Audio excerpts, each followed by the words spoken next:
Shalom and welcome to Torah for the Nations. You will notice that I'm inside.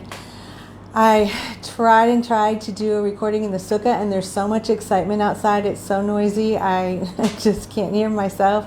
It's just kind of hard to think and hard to listen. They put up a big inflatable playground for the kids. There's teachings for the kids. So I just came in here. The day's just there's so much going on, and it's almost night, and so I thought, well, I'm not going to get this video made out there. On the 6th day of Sukkot, we talk about Joseph, and he represents the emotional characteristic called truth and foundation and fulfillment. And what this means is that Joseph, in spite of everything that went on in his life, he was able to hold on to his values. He's called Joseph the Sadiq, Joseph the righteous one. And one thing that we see about his brothers when they met up after years and years, it says that they didn't recognize him, but there's a deeper meaning to that. It says that Joseph recognized his brothers, but they didn't recognize him. And the underlying meaning to that is, up until that time, when you wanted to be close to God, you were like, you'd go out in nature. You were like a shepherd, and that's how you drew close to God. And to see Joseph in the position that he was, the viceroy of Egypt, running the world, saving the world from famine, the whole Middle East, including his family, was saved from famine because of Joseph. So Joseph is out in the world, yet he is holy, and yet he is righteous, and he's taking these qualities and he's bringing them into the world. And so this is the foundational truth.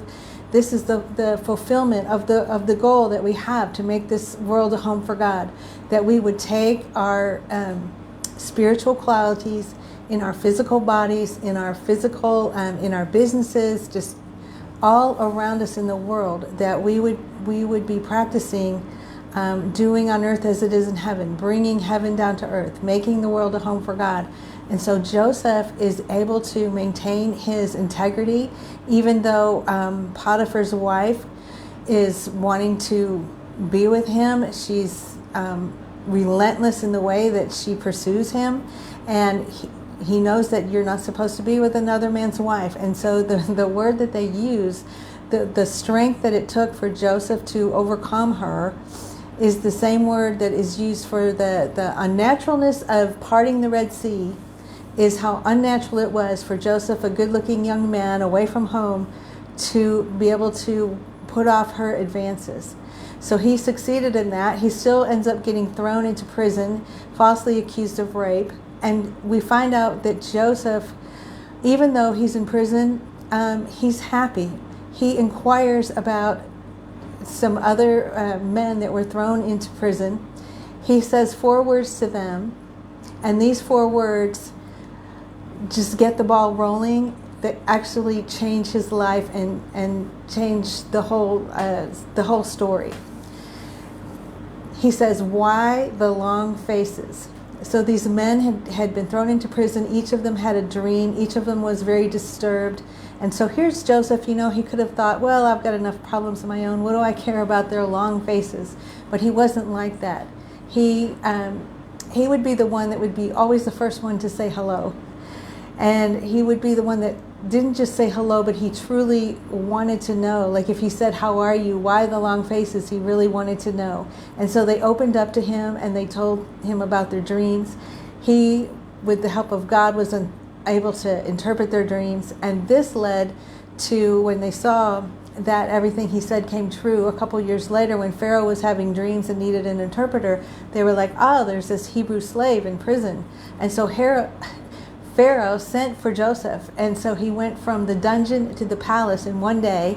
Pharaoh sent for Joseph to interpret his dreams, and Joseph was still hanging on to the fact that he knew everything came from God, and that he was standing before Pharaoh because of God, that Pharaoh had the dreams because of God, that he was using Joseph to interpret them, that this was all part of God's divine providence.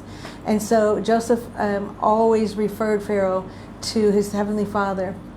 And so one of the reasons that Joseph was able to forgive his brothers was because of his knowledge of divine providence. So he said, you might have meant this for evil, but it was all part of God's plan. It's all meant for good.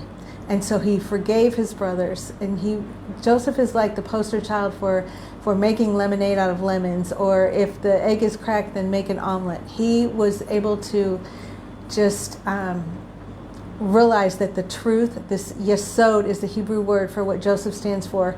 The truth is sometimes not obvious, and so he was able to see his situation as just part of God's plan. He trusting him that everything would work out. This is the truth. Sometimes things are not always as they seem, but he knows there's no coincidences, and in the end, everything will work out just the way God wants it to.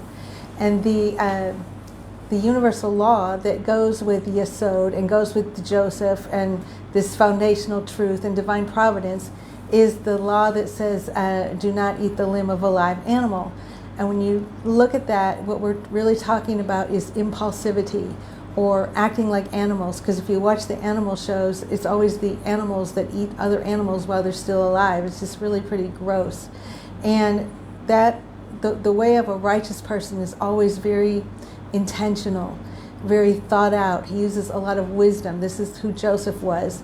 And so the exact opposite of that would be impulsivity, the impulsivity of eating the limb of a live animal, not caring about that animal. And that also includes the impulsivity of rape, because if you would hurt an animal, the next step is to hurt a human being. So there's no society that can be built on that kind of a foundation. We have to be a society that is intentional. We have to think about what we do. We cannot be impulsive. And so the takeaway from this attribute of truth and fulfillment of God's purposes in this world is that relationships take work. We all are in relationships that mean a lot to us, and there's outside influences that come in, and we have to work hard. It takes a lot of work to make a relationship thrive, and this is what we want to do. And we also want to be the type of people that hold on to our values no matter where we are. Joseph was alone in a foreign land with no accountability, yet he held on to his values. We want to take our values out into the business world. How do we run our business? Do we maintain our integrity? And and Joseph, here he was in prison with his own problems, but he reached out to these people. And it reminds me of a story of a man that was taking his father for a walk. They were walking home from shul, and he said, let's go, let's use the alley, it's closer, we'll get there faster. And his dad was like, no, are you kidding?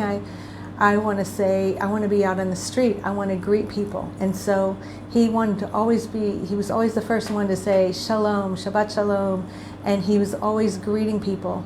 And we never know, if we take time to really care about people, ask them how they are. One lady was saying she had the most horrible day, and she ran into someone and they said, well, how are you doing? And she said, well, honestly, I'm a wreck. I've had a horrible day. And they said, well, I gotta go. And it was just like, that is so not what Joseph did. Joseph really, when he said, why the long faces, he really wanted them to tell him, and then he was able to use his gifts to help them. And that's what we're all supposed to do. Just we're not in this world alone. We're responsible to reach out and help others. And so this is everything that's wrapped up in this word yesod, fulfillment, foundation, truth, that Joseph epitomizes, this idea of divine providence in our life. So this is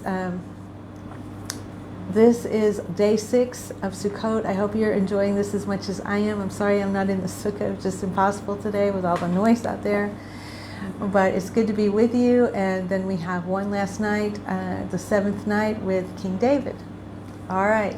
Shalom from Israel.